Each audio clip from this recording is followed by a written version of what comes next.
Branson Solar again, but what we're working on is the Polaris EV, so I've got multiple videos. We're replacing this EU joints, but the main thing was this front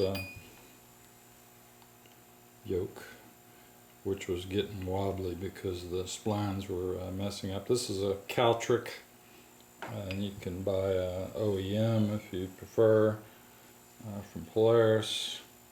A little bit more money, a lot more money I think.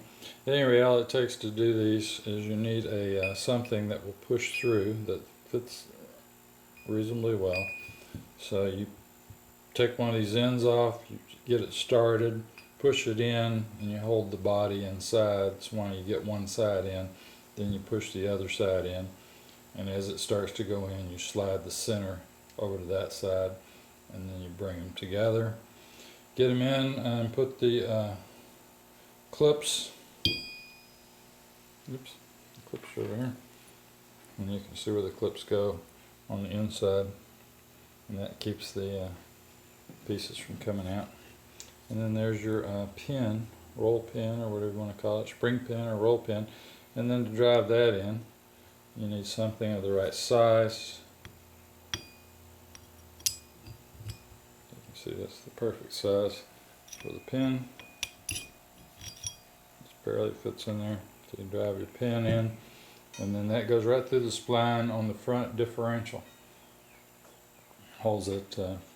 Basically, it keeps this whole shaft from moving forward or back, because on the back side it just fits, and that piece is actually still on the EV. It just fits right up on the spline, right coming out of the motor, or I guess that really comes out of the transmission, I should say.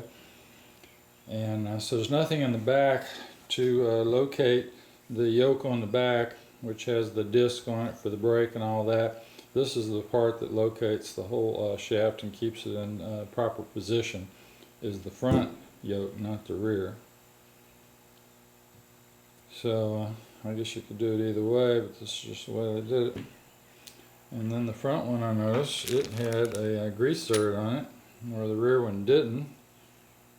I almost feel like I should have sent me two that had grease zerts, but that's the way it comes, because the yoke and that comes together.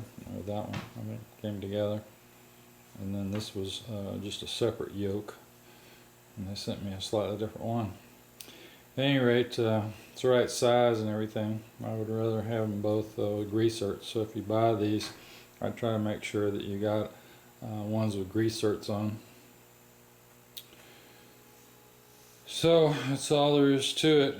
You do the front, you do the back, you slip it back in there. Main thing is getting up under the EV to get it in, and then it slips in. I guess we could pop it and look at it, and you can see how, I think I already had something that showed how the rear one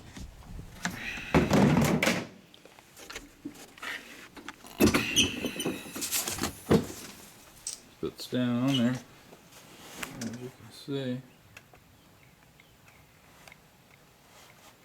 It's just hanging there, but you need it. I guess you can see that just fine. You need the brake on there, obviously, when you're driving. Wouldn't have to be, I suppose, but it's really nice to have a parking brake, and you really got to slip that whole assembly back on there to get a parking brake. So, at any rate, so I got to pull that off, and then we'll go in there and push those all together and slip the drive shaft back in today. Shouldn't take too long, a few hours. All right, thanks for watching.